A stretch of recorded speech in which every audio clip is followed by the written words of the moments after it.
ज्वाला।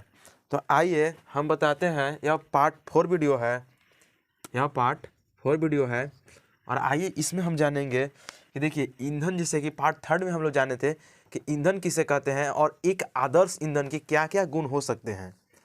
तो आदर्श ईंधन के क्या क्या गुण हो सकते हैं हम लोग पार्ट 3 में पढ़े थे।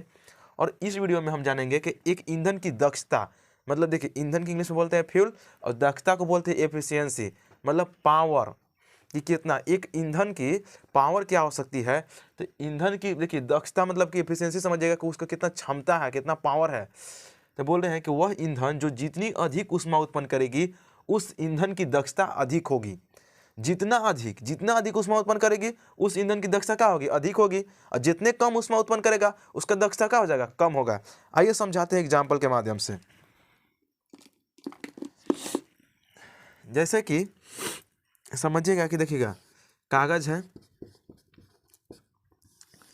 एक लकड़ी है और एक एलपीजी गैस है। तीनों का आप जलाइए, तीनों का आप क्या किए, जलाइए। और जलाने के बाद आप पानी को तीनों से गर्म कीजिए। ऊपर रख दीजिए पानी, यहाँ भी पानी और यहाँ भी पानी।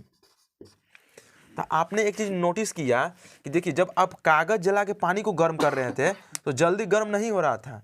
उसी प्रकार से आप जब लकड़ी को जलाकर पानी को गर्म किए तो जल्दी नहीं हुआ, और एलपीजी को जब जला के पानी गर्म किए तो जल्दी हो गया। कहने का मतलब कि इसका ऊष्मा क्या हुआ, कम निकला। इसको जलाने के बाद ऊष्मा क्या हुआ, कम निकला। और इसको जलाने के बाद ऊष्मा क्या हुआ, मतलब अत्यधिक निकला। तो इस किसका देखिए, मान लीजिए कागज है, लकड़ी है, एलपीजी है। हम पूछेंगे कि किस, देखिए तीनों एक प्रकार का ईंधन है। क्या कि ईंधन किसे कहते हैं, तो वह सभी वस्तुएं जो जलने के बाद क्या करते हैं, ऊष्मा तथा प्रकाश उत्पन्न करते हैं, उसे हम ईंधन कहते हैं। तो ये भी जलेगा तो ऊष्मा प्रकाश देगा, ये भी ऊष्मा प्रकाश देगा, ये भी ऊष्मा प्रकाश देगा। ये सब एक प्रकार क्या है, ईंधन है। और हम पढ़ रहे हैं आज टॉपिक ईंधन की दक्षता। तो बताइए कि किसकी दक्षता अधिक होगी, यानी कि क्या हम पढ़े कि वह ईंधन जो जितनी अधिक ऊष्मा उत्पन्न करेगी उसकी ईंधन की दक्षता क्या होगी, अधिक होगी। यानी कि एलपीजी अत्यधिक ऊष्मा उत्पन्न करेगी तो एलपीजी की उस ईंधन की क्या होगा, दक्षता अधिक हो जाएगा। तो आप लोग इस चीज को समझ गए होंगे। आइए हम आगे बढ़ते हैं। ईंधन का ऊष्मीय मान। देखिए ऊष्मीय मान के मतलब कि समझिएगा कितना गर्मी, कोई चीज़ जलेगा तो कोई टेम्परेचर होगा ना जी, कि वो कितना गर्म है। मान लीजिए कोई चीज़ जल रहा है तो कितना गर्म हो पा रहा है, तो उसी को लिखा है कि ईंधन। ईंधन यानी कि फ्यूल समझा है। और उसका ऊष्मीय मान को पढ़ना है तो क्या कहता है, ऊष्मीय मान क्या होता है। तो आइए कैसे निकालते हैं वो भी समझाते हैं।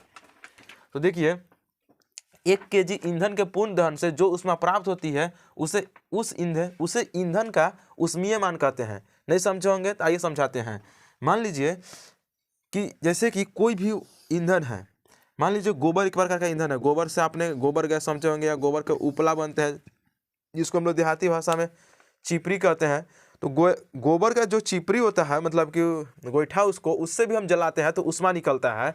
तो मान लीजिए कि बोल रहा है कि 1 केजी ईंधन के, मान लीजिए 1 केजी ईंधन हो गया मात्रा में, और पूर्ण दहन मतलब पूर्ण रूप से, मतलब जब जला दिए, दहन मतलब होता है जलाना, तो जो ऊष्मा प्राप्त होती है ना, जो हीट यानी कि गर्मी जो मिलती है, जो गर्मी जो हमें मिलती है उसे ईंधन का ऊष्मीय मान कहते हैं।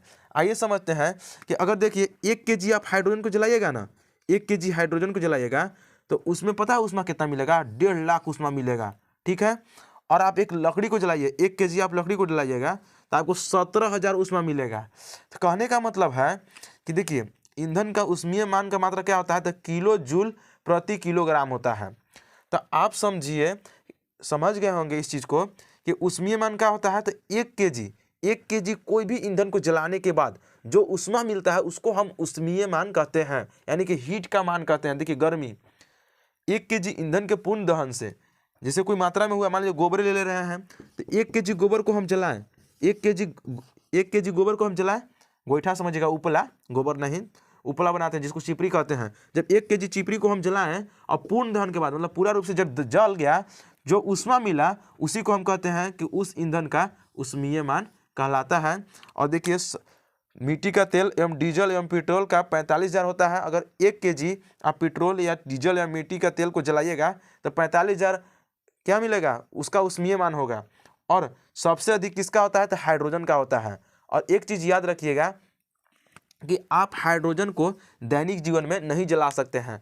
आपने मिट्टी का तेल जलाया होगा, आपने डीजल भी जलाए होंगे, आपने पेट्रोल भी जलाए होंगे, लेकिन लकड़ी भी जलाए होंगे, लेकिन हाइड्रोजन को जलाते नहीं देख सकते हैं। क्योंकि देखिए वो ऑक्सीजन से अभिक्रिया कर लेता है और किसी भी चीज़ को जलने के लिए ऑक्सीजन चाहिए ही चाहिए। इसलिए हम हाइड्रोजन को दैनिक जीवन में प्रयोग कर कर नहीं देख सकते हैं जलाकर, उसको हम प्रयोगशाला में ही देख सकते हैं। तो मुझे विश्वास है कि आप लोग को ये वीडियो पसंद आया होगा और आप लोग को कैसा लगा आप लोग कमेंट में जरूर बताइएगा। और मेरे चैनल पर नए हो तो चैनल को सब्सक्राइब कर दीजिएगा। थैंक यू दोस्तों, जय हिंद।